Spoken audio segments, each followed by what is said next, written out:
going on, guys? Welcome to Garage 23, and thanks to our machinist friend Dan and our fabricator friend John, we finally have a prototype of our rear upper control arm for 2004 to now Armadas, which means we probably hopefully have a pretty good shot of maybe fixing the alignment issues on ours, which means you'll probably have a pretty good shot of eventually maybe fixing the alignment issues on yours. So let's check it out.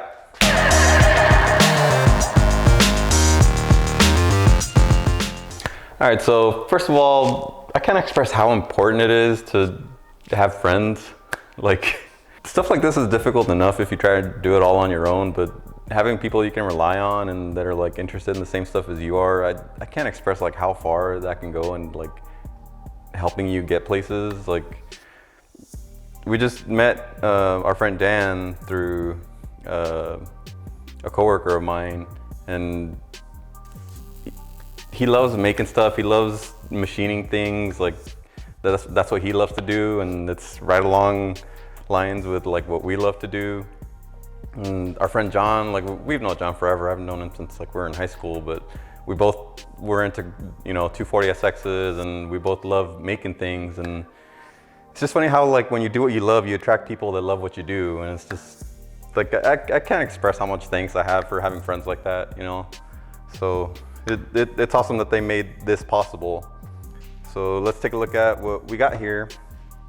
So for the adjustable ends on our control arm, we needed to put heim joints that were threaded, and these come with inserts already, but everything that I could find just wasn't big enough for our application, which is where Dan came in and he made these custom inserts for us, and these fit into the heim joints.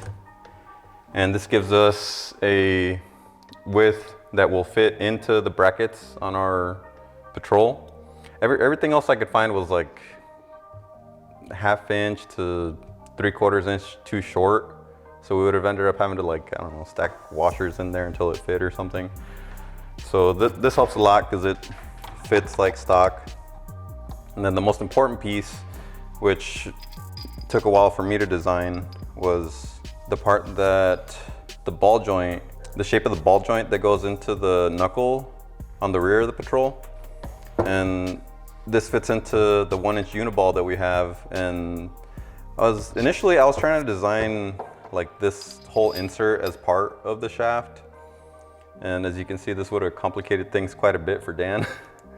But then I realized that there's really no need to do that, and we could just use the spacers that come with the uniball, and that simplifies the design significantly. And so Dan was just left with the task of replicating the OEM ball joint and then just making a shaft that fits into the uniball and threads in at the top. And that's pretty much ready to go. Now for the most important part of this is this section here. This is a threaded, I forgot what it's called exactly, a threaded bung adapter or something like that. So what this does is essentially lets you adjust the length of the arm on the vehicle. So you turn this center section, and as you can see, that's pulling this whole assembly together, making it effectively shorter. And that's what's gonna let us adjust our camber from being super positive. It's gonna let us adjust it back in and make it more negative, which, if we're already positive, that's gonna bring us hopefully to 0. Hopefully that'll work to get us all back in spec. And then that gets locked down with this lock nut here. And then there's supposed to be another nut here, but these are both left-hand thread nuts, and I didn't order enough of them, so I had to leave the only 2 that I had with John. So we're just gonna have to make do without them. Not important. Also, if you might have noticed, this isn't fully welded out. This is just prototype 1. And if you know anything about making your own parts or making anything, really, prototype 1 hardly ever works right off the bat. So we need to test fit this and make sure that all this is gonna clear. I have some concerns mainly with this curved tube here, just because when we had it in the jig, I drew out the outline of the stock control arm, and the stock control arms are really particularly shaped, and we had a hard time keeping this within those dimensions. there's a slight chance that this isn't quite gonna fit right away.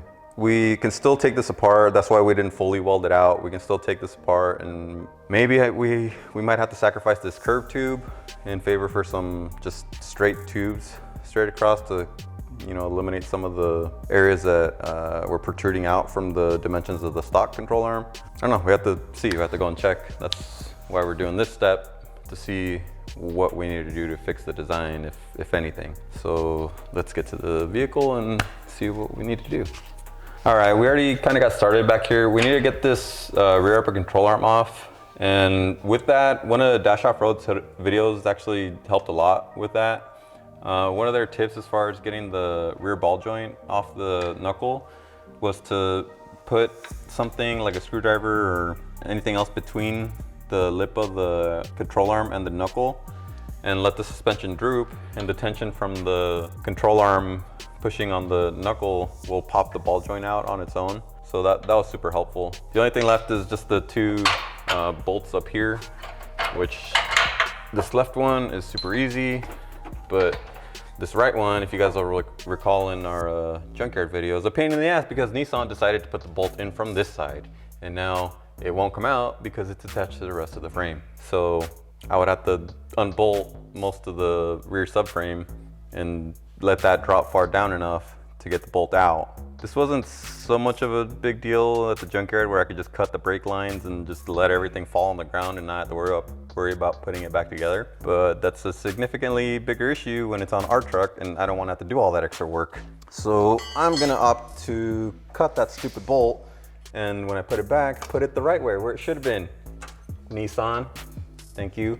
Unfortunately for that, grinder's not really gonna fit in here, and also comes precariously close to the brake line, which I don't want to mess up.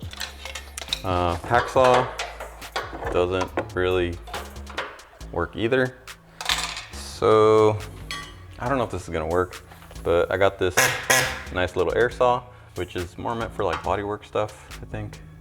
That's what I've used it for anyway. But I think this is gonna be the safest bet here, so hopefully this works.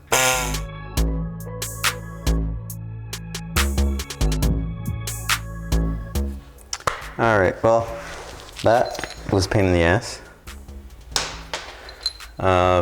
Interesting that Nissan switched from zinc coating on earlier Armadas. This is off of 07 to whatever this is, I don't know, but it's not as pretty. Also, it's a 21 mil bolt as opposed to a 19 mil bolt now, but the rest of the dimensions are the same. Anyway, we got this loose now, and so now we need to, of course it doesn't just come out.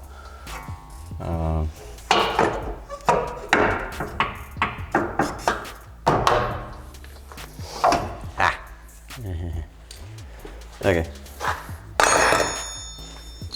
So little side by side. Fancy, ugly. Fancy, ugly.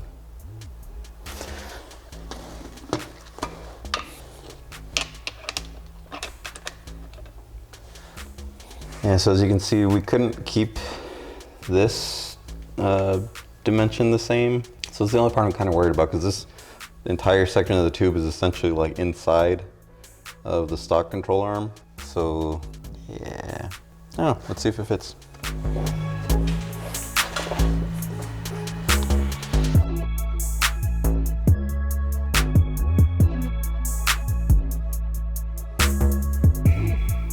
So we have a ton of room over here. Backside, not so much.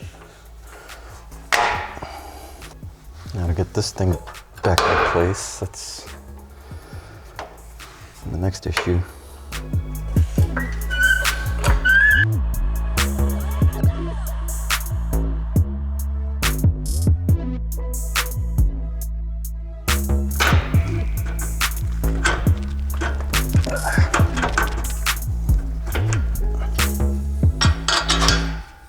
Perfect.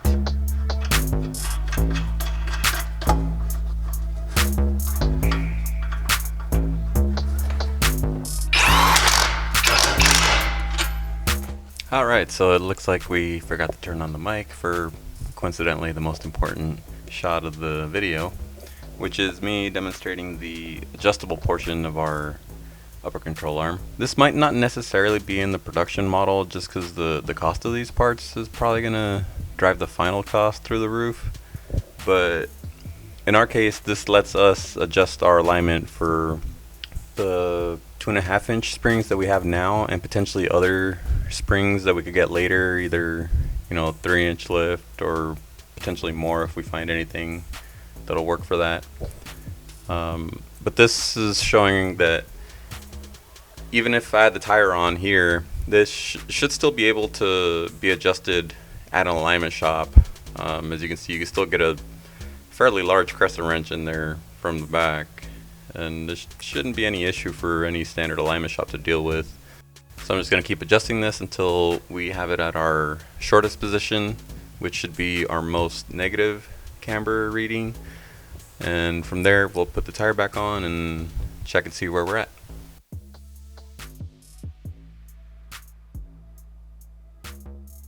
Okay, so we got the tire back on the truck and we got the truck back on the ground. That was kind of an ordeal because I had to be super careful not to break the tacks on the arm itself, or else it was just gonna fall apart and we weren't gonna learn anything. We cracked one of them. So we already learned one thing from that, is that the angle that we welded the uniball to the arm is not ideal for a lifted application, because it's at such a steep angle with the truck lifted, it's putting too much lateral tension on the housing of the uniball, and that in turn is trying to force the arm itself down, and that's why it's like cracking the spot welds. So I think what we're gonna have to do is weld the uniball in a more level orientation with the arm itself being angled, so that way when it droops, it's not putting so much tension on the uniball. So that's one thing we're gonna have to fix. But even with that, if you'll see, we're at a height of about 41 inches right now. It's because we lifted it and the springs obviously haven't settled yet because we haven't driven around at all. But even with a height of 41 inches, we have negative camber. See, 0 would be there, and that's where the tire is. So we're at negative, I don't know, if I had to guess, that's maybe 4 or 5 degrees negative camber. So that's really nice. That means technically we could lift this more and still have room for adjustment, even with what's technically right now a 4-inch lift. And then as far as our toe goes, it's kind of a basic way of checking toe, but you can see we're slightly toe in. So that means our stock toe adjustment has more room now. So we could adjust that back in and get us back to 0, which would be about there. So a little bit of room there, but better than being maxed out and useless. In all, it's been pretty good. It's looking pretty promising. Obviously, we still need to make some revisions. That's, like I said, any first prototype is not gonna work perfectly right away, but hopefully this gives you guys some hope as to having a solution for our rear suspension finally. All right, so that about wraps it up for this episode. Now I just gotta take all this back apart and put our stock control arm back on, and yeah, that's not gonna be fun. But as always, thank you guys for the positive support, and stay tuned to the next episode where we'll hopefully have all these revisions made and be able to have our second test fit and be that much closer to a working prototype and that much closer for you guys to be able to fix your trucks. So stay tuned to the next episode of Garage 23.